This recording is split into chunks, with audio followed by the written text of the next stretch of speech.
माशरे की बेहिसी तो देखो। बेटी जान होती है बाप की, बेटी रौनक होती है घर की। एक आदमी के 11 बेटे हैं तो मुझे एक दफा कहने लगा दुआ करें अल्लाह मुझे बेटी भी दे। तो मैंने कहा 11 बेटे हैं, कहने मेरी तो मंजी नूं रोना भी किसे नहीं, बेटे तो नहीं ये काम करते, दुआ करें अल्लाह बेटी दे, मेरी चारपाई के पास तो कोई बैठे। ओ भाई बेटी जो इतने वकार वाली हुई तो आप पढ़िए ना, हजरत दाहिया कल्बी कहते हैं उस शख्स ने आके अर्ज की या रसूल अल्लाह सल्लल्लाहु अलैहि वसल्लम मैंने 100 बच्ची जिंदा दफन की है, जिंदा दफन। और कहते हैं मेरी अपनी बेटी, मैं सफर पे था तिजारत पे, तो मेरे पीछे से मेरे घर में बेटी हो गई, मेरी बीवी ने अपने मेके जाके छुपा दी। तो मैं वापस आया तो उसने कहा बच्चा हुआ था, फौत हो गया, मैंने दफन कर दिया। जब बच्ची 4-5 साल की हुई तो मुझे पता चला मेरी बेटी है।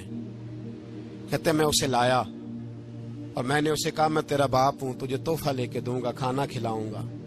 कहते हैं वो मेरे बालों से कभी लिपटती, कभी मेरे सीने पे हाथ रखती, कभी मेरा माथा चूमती, पर मैं उसे ले गया और ले जाकर मैंने गड्ढा खोदा और उस गड्ढे में उस बच्ची को जब रखा, उसने बाहर आना चाहा तो मैंने उसके सर पे जरब लगाई।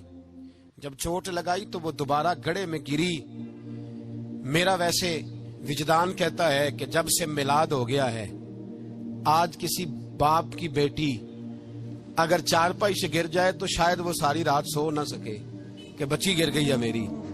कहते मैंने चोट लगाई सर पे, खून बहा तो वो गिरी, मैंने मिट्टी डाली, वो अब्बा जी कहती रही।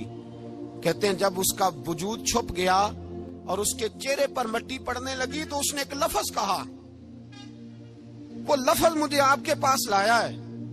वो बेटी कहने लगी है अल्लाह बता तेरा रहमत लिल आलमीन नबी कब आएगा।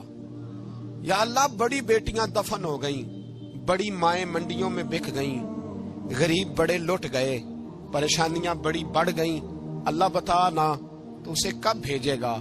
अब कितनी देर है, अंधेरा बड़ा गहरा हो गया, अब नहीं जिया जाता, अब नहीं सहा जाता, अल्लाह तू कब भेजेगा।